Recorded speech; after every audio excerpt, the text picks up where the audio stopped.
네, 안녕하세요. 서울연구원에서 지금 재활용 관련 정책과 계획에 대한 연구를 수행하고 있는 김고은이라고 합니다.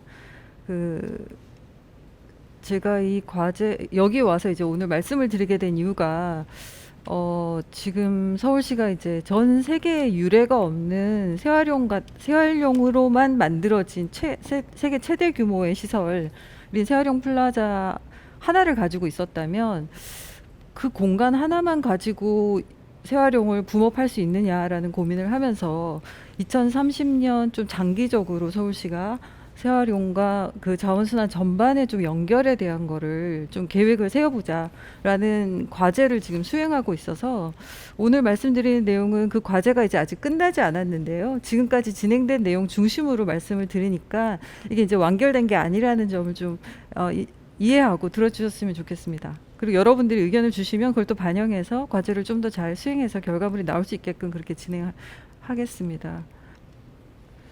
저희가 이제 과제를 하면서 처음에 맞닥뜨린 문제는 재활용이 무엇이냐라는 거였어요. 재활용 플라자 이렇게 아름답고 깨끗하고 시민이 왔을 때 되게 즐길 수 있는 것들이 많은 공간이 있는데 거기서 한다는 재활용이 뭐지? 그리고 그 말을 여러분들이 만약에 한글 프로그램이나 이런 데 타이핑을 해보셨으면 아마 밑에 빨간 줄이 쫙 뜨는 걸 아셨을 거예요. 근데 이제 재활용이라는 용어는 사실 이제 영어로 업사이클 내지는 업사이클링이라고 하는 그 단어를 순 우리말로 만들어서 이제 표현하게 된 건데 이거는 공공기관이나 연구자가 만든 게 아니라 처음에 이 공간이 만들어졌을 때 원래는 재활용 플라자로 만들어졌어요. 이 공간이. 근데 이 공간의 이름을 시민 공부를 했는데 시민 의견에서 나온 게 재활용이었습니다. 그래서 지금은 국립국어원에 시민들이 같이 만드는 국어 사전에도 등재가 될 정도로 업사이클링에 우리말로 이제 표현이 돼서 쓰이고 있는데 여러분들 아직까지 좀 어색하실 거라는 생각이 들어요. 근데 거기서의 새와 활용이라는 그 두 가지 말이 이제 좀 섞여 있는 거다라고 이해를 하시면 될 것 같고 지금 화면에 보시는 것처럼 영어로도 up이라고 하는 뭔가를 올리는 것, 그러니까 가치가 향상되는 거죠. 그리고 cycle이라고 하는 거는 사람들이 더 이상 쓰지 않거나 쓸 수 있는데도 좀 버려져 있는 것들을 가지고 와서 그게 만약에 이런 업이나 새로운 활동을 하지 않았을 경우에는 쓰레기로 버렸을 건데 거기에다가 새로운 어떤 용도를 부여하거나 디자인을 넣어서 가치를 만들어내는 과정이 결합된 것을 재활용이라고 할 수 있고요. 그러니까 이 과정은 사실 그래 그런 거 되게 괜찮은데 라고 얘기하실 수 있는데 그 안이 좀 복잡해요. 저기 그림에서 보시는 것처럼 누군가는 그걸 버리는 걸 해야 돼요. 내놔야 되고 내놓은 거를 누군가는 또 가져다가 뭘 만들어내야 돼요. 아이디어를 고민해서 그러니까 아이디어도 들어가야 되고 또 그걸 가지고 실제로 그 자원을 가지고 뭔가를 제작을 해내야 됩니다. 그리고 그 제작된 걸 가지고 또 누군가는 그걸 써야 돼요.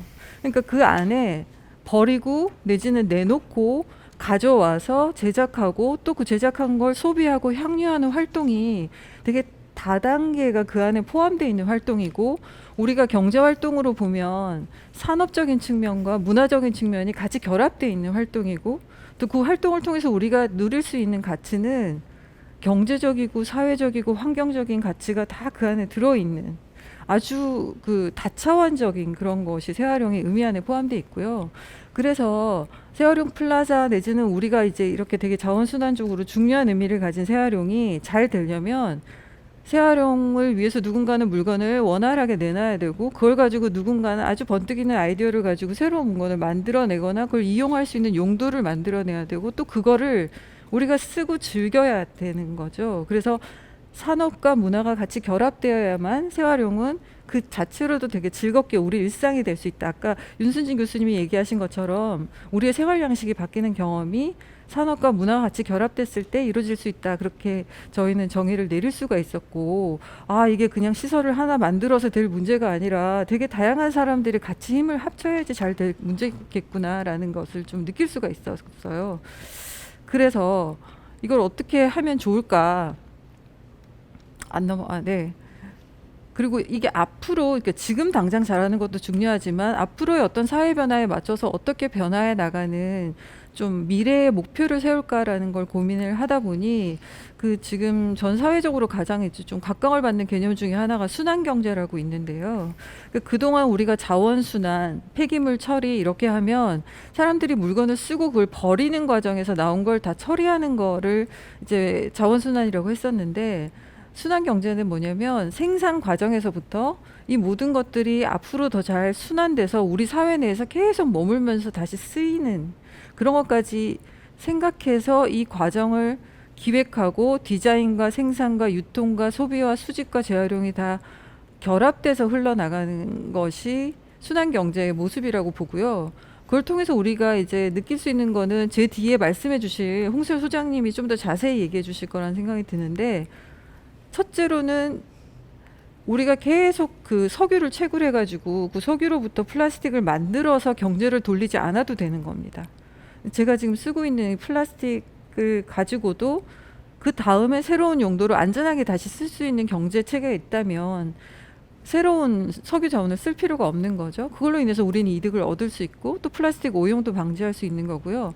그렇게 된다면 우리는 그걸 통해서 그걸 만드는 사람들, 처리하는 사람들, 아이디어를 내는 사람들의 직업이 생기게 되고 그들에게 소득이 보장이 된다면 경제도 똑같이 또 발전할 수 있는 그런 체계가 잡히는 걸 의미하고요. 그러면서 우리는 더 이상 우리가 내놓는 쓰레기를 외부에 의존하거나 돈을 주고 모른 척하고 이렇게 하는 게 아니라 우리 지역에서 나온 쓰레기는 우리가 그대로 자원으로 도로 쓸 수 있는 지역 자원 순환 완결형의 그런 도시가 만들어질 수 있게 된다.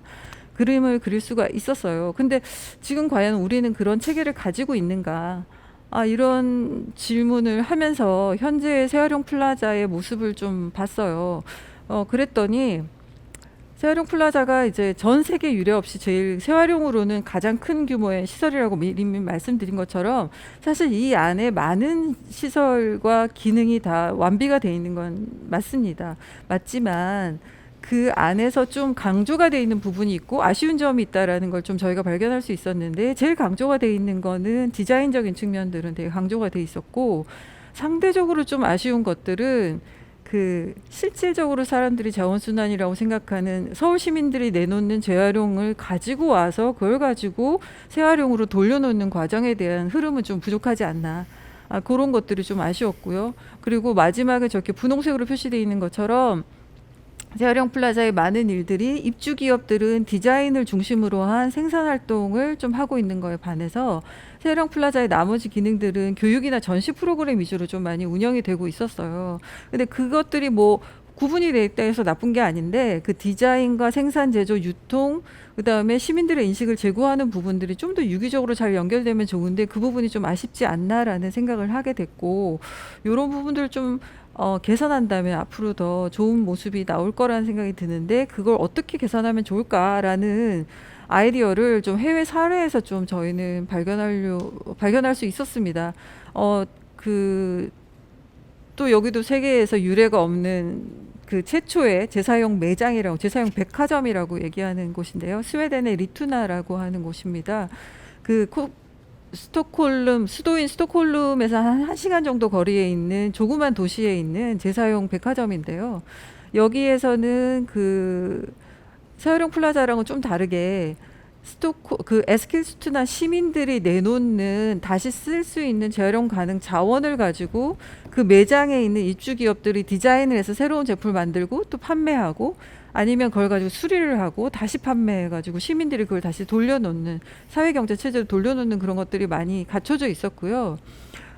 또 한 가지 또 특이할 점은 재활용 플라자처럼 교육이나 이런 기능들도 있었어요. 근데 재활용이라는 산업이 아까 말씀드린 것처럼 되게 복잡하고 뭔가 생산과 디자인이 이렇게 유기적으로 결합돼야 되는 그런 산업인 만큼 좀 새롭게 이 재활용을 할 만한 사람들을 육성할 만한 전문기관들이 아직 마련돼 있지 않다는 그런 한계가 있는데요. 여기 리투나 같은 경우에는 지역에 있는 그 고등학교나 대학교랑 연계해가지고 그 인력들을 양성하는 교육과정이 외부에서 도움을 받고 있었습니다. 그래서 안에서 할 수 있는 건 안에서 잘하고 외부에서 와서 도와줄 수 있는 것들은 좀 도와주면서 이 자원순환 완결형의 그림들을 좀 맞춰 나가는 것, 그러니까 좀 유기적인 연결과 협력 관계가 잘 돼 있는 것들이 좀 인상적이었다고 볼 수 있고, 또 한 가지 측면은 예, 이거는 외부에서 어떻게 이렇게 그 에스킬스투나 시민들이 물건을 가지고 와서 재활용과 재사용과 재활용을 할 수 있게 하느냐인데요. 에스킬스투나 도시에 리투나 그 매장으로 가기 위한 수거 지점이 세 군데가 있더라고요. 시민들이 저기로 가져와가지고 쓸 수 있는 걸 갖다 놔요. 그럼 거기서 수거해가지고 매일 그 쇼핑몰 바로 옆에 있는 재활용 센터로 가지고 와서 선별을 한 다음에 쇼핑몰 안에 있는 입주 기업들이 그걸 가지고 와서는 되팔 수 있는 건 바로 되팔고 재활용할 수 있는 건 재활용하는 그런 순환 체계가 되게 잘 돼 있었다는 게 좀 인상적이고, 그 과정에 시의 수거 인력이나 이런 사람들이 다 이제 동원이 돼서 일을 하고 있었습니다. 어, 네, 제가 페이지를 넘기는 게 쉽진 않네요. 그리고 또 한 가지 좀 인상적인 측면들은, 여기가 2015년에 운영을 시작했는데 2018년에 손익분기점을 달성했다고 해요. 그리고 이제 2020년에 순수익을 좀 많이 낼 걸로 기대를 했는데 코로나가 닥쳐서 자기들도 상당히 좀 어려워하고 있다. 이제 저희도 가지를 못했지만 현지 통신원 통해서 이야기를 들었었는데, 수익을 어떻게 내느냐 봤더니 판매한 금액을 일정 부분을 그 시에서 여기서 운영을 하는데 수수료를 시의 그 운영 주체에게 다시 주고 있고요.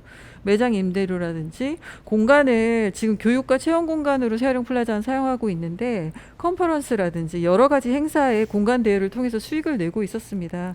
그래서 서울시에서 여기를 지원해가지고 운영하고는 있지만 여기도 순환경제의 하나의 모델이 되기 위해서는 이 공간을 이용하는 것 자체가 또 다른 어떤 경제적인 이익을 낼 수 있는 그런 과정에 좀 사례가 될 수 있지 않을까라는 생각이 들고요. 그 다음에 여기는 그 서울시와 같은 대도시인 파리에 있는 라 레시클레리라는 그 민간이 운영하는 공간이에요. 여기는 그 파리의 관광 정보를 찾아보면 간혹 나옵니다. 자원순환 정보에서 나오는 게 아니라 관광 정보에서 나와요. 왜냐면 여기가 상당히 예쁘고 나름대로 잘 꾸며진 카페이자 레스토랑이에요. 그리고 사회적 기업이 여기를 운영합니다. 그래서 여기는 자원순환을 딱히 되게 크게 교육한다고 주장하지 않지만 자원순환에 관한 걸 여기 오면 다 체험하고 느끼면서 문화생활을 할 수 있는 공간으로, 제3의 공간으로 자리가 잡았고요. 특히 저한테 인상적이었던 건 뭐냐면 이 공간에 있는 모든 가구나 이런 것들이 다 재활용된 가구들이에요. 카페나 레스토랑에 있는 것들. 그리고 수리공방이 있는데 수리공방은 회원제로 운영되면서 그 비용을 낸 사람들만 쓰는데 이제 뭐 시민들이 접근을 할 수 있게끔 돼 있고요. 또 재밌는 건 농장이 있습니다. 여기가 버려진 그 도시철도를 재생해서 농장을 만들고 그 농장에서 계란이나 이런 걸 시민들이 생산을 해요. 그래가지고 그걸 또 판매하는 그런 구조가 돼 있어서, 그러니까 순환이 뭐냐, 순환은 이거야 라고 그림으로 보여주는 게 아니라 여기 와서 뭘 한번 해보면 아 이렇게 뭔가가 돌아가는구나 라는 게 바로 느껴질 수 있게끔 프로그램이 짜여져 있다는 게 인상적이었고, 특히 재밌는 건 여기가 민간 기업인데도 불구하고 홈페이지에 가면 이번 달에 우리 이 레시클레리에서 순환시키고 수리한 게 얼마입니다 라고 그걸 항상 이렇게 내놔요. 세아령 플라자도 좀 그런 측면을 통해서 시민들이 아 내가 여기 와서 이걸 하면, 여기에 이 서비스를 이용하면 이만큼 우리 사회에 뭔가 자원이 순환되고 돌려놓는 게 있구나라는 게 한눈에 볼 수 있게끔 정리하는 작업들, 그런 것들 되게 중요할 것 같고, 여기도 나름의 이익을 가지고 진행하고 있다. 그리고 유명한 대기업이 여기 지원하면서 일을 하고 있다. 우리도 유명한 대기업들이 많은데 대기업들이 많은 그 자원순환에 문제가 되는 생산품들을 내놓고 있죠. 플라스틱을 생산해서 이익을 보고 세제를 만들어서 이익을 보는데, 그런 기업들이 좀 더 적극적으로 시민들이 자원순환 문화 활동에 후원을 하고 그 후원 활동이 시민들이 좀 더 자원순환 문화를 향유하는 데 도움이 되는 그런 걸로 이어질 수 있으면 좋겠다는 생각이 들었습니다. 그래서 세아령 플라자는 좀 제가 말씀드렸던 레투나나 그 레시클레리의 모델을 좀 참고해서 좀 더 시민들이 많이 찾고 문화를 느끼면서도 긴 말 하지 않더라도 순환이 좀 이루어지는 그런 공간이 됐으면 좋겠다는 생각이 들고요.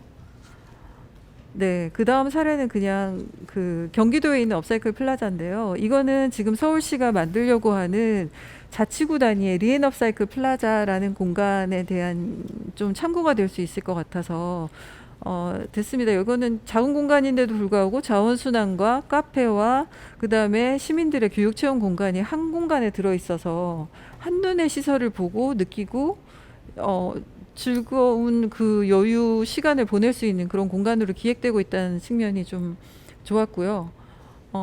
그리고 이거는 저희가 지금 만들고 있는 그 계획의 내용입니다. 그래서 저희가 이런 사례를 연구함을 통해서 산업과 문화와 네트워크를 통해서 서울시가 30년까지 좀 더 장기적으로 재활용 산업을 자원순환과 연계해서 나가는 그런 전략들을 만들고 있다라는 말씀 드릴 수 있을 것 같고요.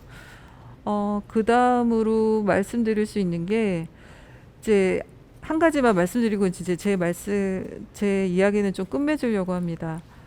서울시가 앞으로 만들고자 하는 자치구 단위의 리앤업사이클 플라자는 아까 센터장님이 잠깐 말씀하셨지만 재활용 센터가 될 것이다라고 얘기하는데 그것이 될 수도 있고요.